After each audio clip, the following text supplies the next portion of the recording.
Hello everyone, hope you all are doing well. Welcome to my channel Sonia Daya Classes.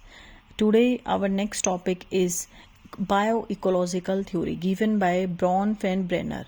Bronze fan brainer और हिंदी में क्या है, bronze fan brainer का पारिस्थितिक सिद्धांत। ये इम्पोर्टेंट है, इम्पोर्टेंट टॉपिक है। इसमें से एक या दो क्वेश्चन पेपर में कंफर्म आता है, तो आपको इसको ध्यान से पढ़ना है, ठीक है। इस सिद्धांत में बच्चे के विकास की व्याख्या सामाजिक संदर्भ में की है। तो सबसे पहले यहाँ से क्वेश्चन क्या बनता है कि बायो इकोलॉजिकल थ्योरी किसने दी है। तो ब्रॉन फैन ब्रेनर ने बायो इकोलॉजिकल थ्योरी दी है और ये बच्चे के डेवलपमेंट के लिए, ठीक है। और इसको बोलते हैं बायो इकोलॉजिकल मॉडल भी कहते हैं और हिंदी में जैव पारिस्थितिक मॉडल, ठीक है।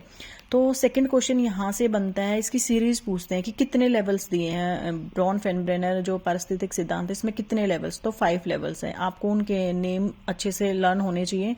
फर्स्ट माइक्रो, मीजो, एक्सो, मैक्रो, क्रोनो। सबसे इजीएस्ट वे है इसको लर्न करने का, इससे इजीएस्ट वे कुछ नहीं होगा। अगर आप ये डायग्राम अच्छे से कर लेते तो एक जो भी क्वेश्चन आएगा वो कंफर्म आपका अटेम्प्ट हो जाएगा। सबसे फर्स्ट है माइक्रो, मीजो, एक्सो, मैक्रो, क्रोनो, ठीक है। अब हमारा जो चाइल्ड होता है ना वो सेंटर में होता है, चाइल्ड सेंटर में होता है।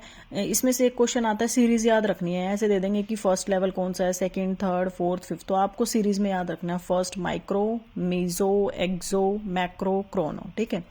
तो हमारा जो चाइल्ड है वो सेंटर में होता है।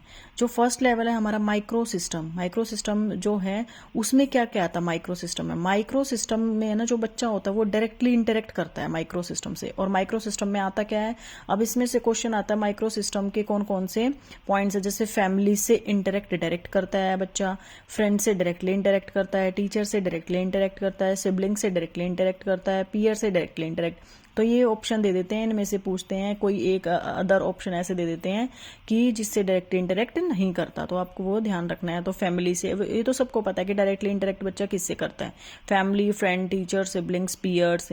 इसमें क्या है, इस माइक्रो सिस्टम में social emotional development better in this stage, give positive environment in this stage, immediate surrounding होती है, ठीक है। घर स्कूल से डायरेक्ट इंटरेक्शन होता है। Interaction bidirectional maximum interaction होता है। रेसिप्रोकल इंटरेक्शन, बच्चा फैमिली से, फैमिली बच्चे से, ठीक है। उसके बाद ये यहाँ से ये क्वेश्चन पूछते हैं फर्स्ट लेवल क्या है माइक्रो सिस्टम, और इसमें कौन कौन से ये आते हैं, family, friend, teacher, siblings, parents, में डायरेक्ट इंटरेक्शन होता है बच्चे का। सेकंड हमारा है मीजो सिस्टम। मीजो सिस्टम में क्या है हमारा, इसमें जो ये इंटरेक्शन था ना ये ज्यादा, इसमें ना मतलब कनेक्शन बढ़ जाता है। इसमें तो डायरेक्ट इंटरेक्ट कर रहा था, इसमें जो कनेक्शन है ना वो बढ़ जाता है। मतलब फैमिली का टीचर के साथ, और जो फैमिली है बच्चे के फ्रेंड्स के साथ, ठीक है। और फैमिली जो बच्चे के फ्रेंड्स है, पीयर ग्रुप है, उसके साथ उनका रिलेशन, तो कनेक्सिज्म जो है, कनेक्शन यहाँ पे इसमें बढ़ जाता है मीजो सिस्टम में, ठीक है। तो हमारा जो फर्स्ट लेवल था यहाँ पे माइक्रो था, फिर है मीजो। इसमें इन सब का रिलेशन गहरा हो जाता है, ठीक है। पेरेंट्स, फ्रेंड्स, इंटरेक्शन, इसमें जो है वो कनेक्शन बढ़ जाता है, गहरा कनेक्शन हो जाता है, ठीक है। उसके बाद हमारा थर्ड लेवल आता है एक्सो सिस्टम। एक्सो सिस्टम में हमारा क्या होता है, इसको हिंदी में बोलते हैं बाह्य मंडल। एक्सो सिस्टम को बोलते हैं बाह्य मंडल। इसमें क्या होता है, child do not interact directly. जैसे यहाँ तो डायरेक्टली इंटरेक्ट कर रहा था, यहाँ पे कनेक्शन ज्यादा और गहरा हो रहा था। इसमें क्या, child do not interact directly. इसमें क्या होता है, जैसे फादर कंपनी में जॉब करना, तो वहां से इंटरेक्शन होना बच्चे का, इनडायरेक्ट है ना, ये डायरेक्टली नहीं है कनेक्शन।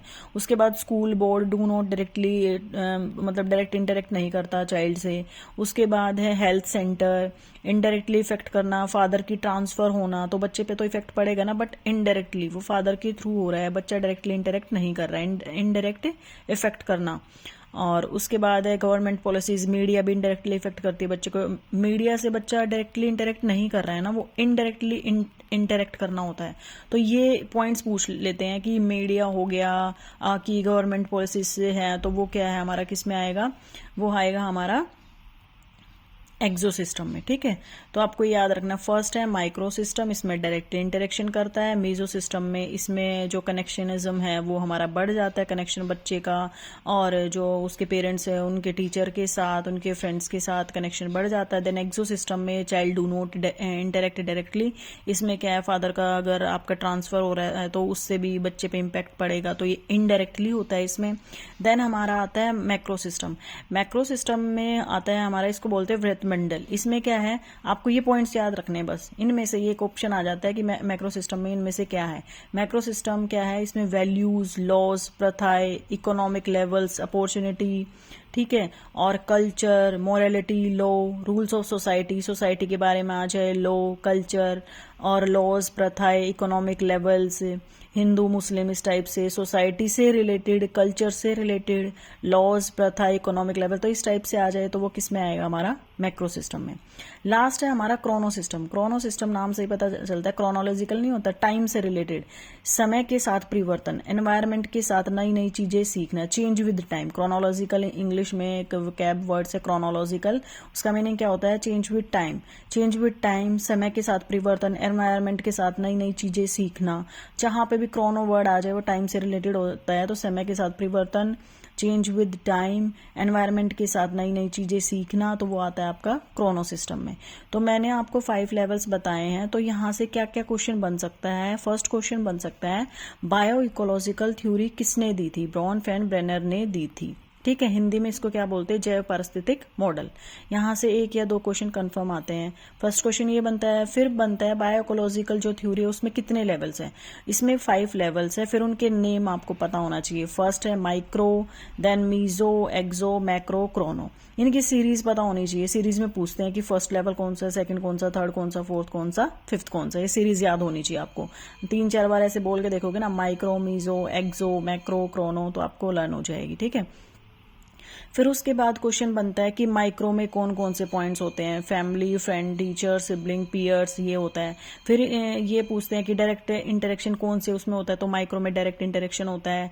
फिर बोलते हैं कनेक्शन किस में ज्यादा गहरा हो जाता है, वो मीजो सिस्टम में होता है, ठीक है, इसमें कनेक्शन ज्यादा गहरा हो जाता है। फिर पूछते हैं कि फैमिली है जो, फैमिली का उसके पीयर के साथ, उसके फ्रेंड्स के साथ, टीचर के साथ इंटरेक्शन होना, वो कौन सी में, तो मीजो सिस्टम में। उसके बाद एक्सो सिस्टम में क्वेश्चन पूछते हैं कि यहाँ पे चाइल्ड जो है वो डायरेक्टली इंटरेक्ट नहीं करता है, मतलब मीडिया से क्या इम्पैक्ट है, तो मीडिया आ गया इसमें, और मतलब स्कूल बोर्ड आ गया, हेल्थ सेंटर आ गया। उसके बाद मतलब जो और सारी चीजें वो डायरेक्टली इंटरेक्ट नहीं करती, इनडायरेक्टली इम्पैक्ट करती हैं बच्चों को। जैसे फादर का ट्रांसफर हो जाना, तो इनडायरेक्टली इम्पैक्ट तो पड़ेगा ही बच्चे पे भी, ठीक है। मीडिया, गवर्नमेंट पॉलिसीज, ये सारी किसमें आती है, एक्सो। मैक्रो में क्या आता है, हमारा 4th लेवल है। मैक्रो में culture, morality, laws, economic levels, rules of society, मतलब सोसाइटी के बारे में, कल्चर के बारे में, ये किस में आएगा, मैक्रो में। उसके बाद आता है क्रोनो। क्रोनो बस नाम से ही पता चलता है, टाइम से रिलेटेड है, समय के साथ परिवर्तन होता है। और इनको हिंदी में मैंने लिखा हुआ है, इसको बोलते हैं सूक्ष्म तंत्र, लघु मंडल बोलते हैं इसको, मध्य मंडल बोलते हैं इसको, बाह्य मंडल बोलते हैं इसको, वृत्त मंडल बोलते हैं इसको, घटक मंडल बोलते हैं, ठीक है। तो ये हिंदी में है इनके मीनिंग, आप इसको याद रखना। यहाँ से क्वेश्चन मतलब कंफर्म आप हर एक पेपर में देखोगे, पीआरटी, टीजीटी, पीजीटी, हर एक क्वेश्चन पेपर में एक क्वेश्चन कंफर्म मिलेगा, 2 भी मिल सकते हैं, ठीक है। तो आप इसको अच्छे से लर्न कर लेना। और बहुत ही मतलब छोटी वीडियो है, 8 और 9 मिनट्स की है, तो ईजिली आपका एक टॉपिक कवर हो जाएगा और यहाँ से इससे बाहर कोई क्वेश्चन नहीं बनेगा आपका, ठीक है। Thank you so much. अगर आपको कंटेंट पसंद आ रहा है तो आप लाइक एंड शेयर और सब्सक्राइब कर सकते हैं। थैंक्स।